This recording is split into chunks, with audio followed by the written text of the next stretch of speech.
Hello everybody. This is my 91 BMW E30. I'm gonna go around because that light's blocking me. Don't look at my license plate. It's fine if you did. It's like JJK, like the anime, so that's sick. But this is my E30. It's a 91 318i. But you might see that it has a M20, which is a 6-cylinder that came in 325. Previous owner swapped this in, and it is a early model M20 engine, which is pretty cool. But one of the downsides with that is the wiring harness for the engine is a little different than the late model wiring harness for the car. And that comes into play at this little connector here, the C101 connector. And I just put these Willwoods on, big brakes, 4 pots. Oh, and Volkswagen Corrado rotors, which is so sick. And it was all one big thing. I put BC coils, Willwoods, big brakes. The front gets all the love. The back, the rear subframe's still like swooping around and stuff, but the front gets all the love, okay? So basically, the brakes were very lock-uppy, if you can imagine. So I was like, okay, let me get my ABS going. Because I've had the little anti-lock light up on the dash the whole 5 years I've owned this thing. Because of the swap. So basically, no power gets to that with the early model engine harness to the, I don't know, no power gets to the ABS pump, okay, from this pin 20, exactly specifics. There's some write-ups, or not really write-ups, but just some little hints at this in forums. That's how I figured it out. But I went through the relays, all like the normal stuff for ABS, the wheel speed sensors, if you can see some brand new ones. So I was having trouble with those. The mouse chewed through the one in the back seat, so I rewired that too. It was a pain in the ass. Because I have racing or bucket seats and you can't get back there because my sweet solid mounts. Anyway. 2 minutes, okay. I'll make this quick for the most part. I talk a lot, but I get nervous, you know?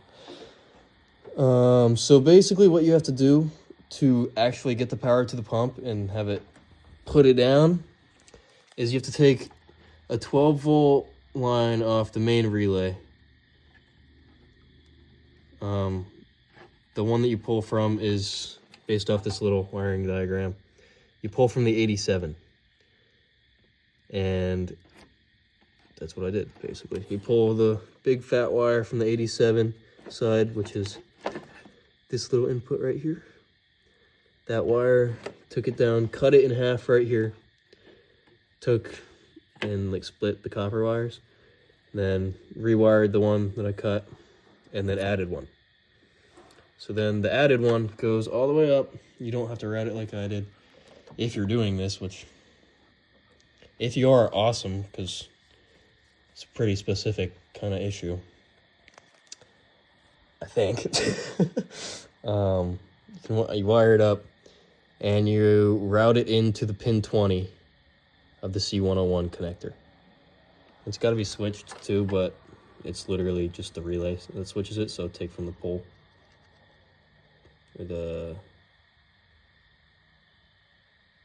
intake exhaust, I guess, exhaust manifold of wires. Not the intake. So the intake's pin 30. Pin 30 switched, turn the car on, sends power through the 87. Boom. That's how you get the power there.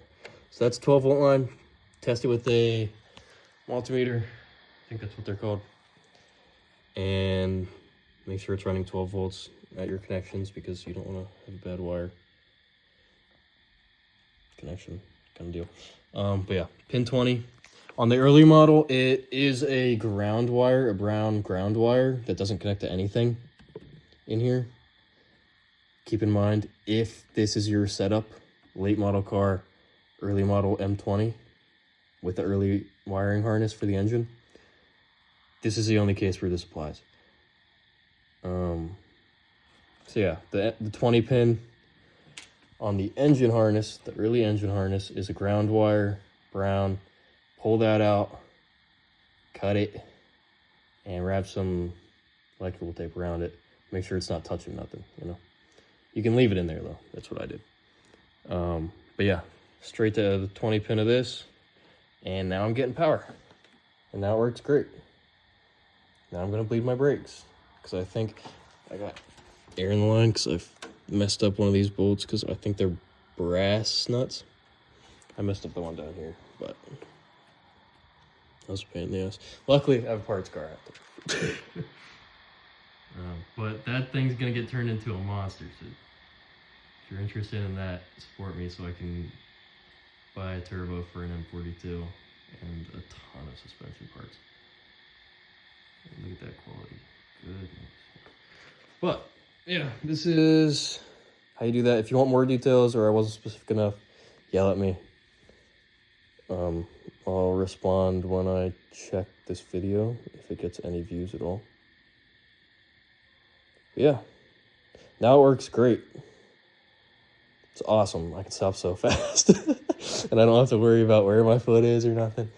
ABS is awesome. I know most people like to delete them in these cars, but there's something about just slamming on the brake as hard as I possibly can at the latest possible moment and turning into a roundabout, and I don't know. I don't drift this thing that much. I just beat the shit out of it. Thank you. Bye.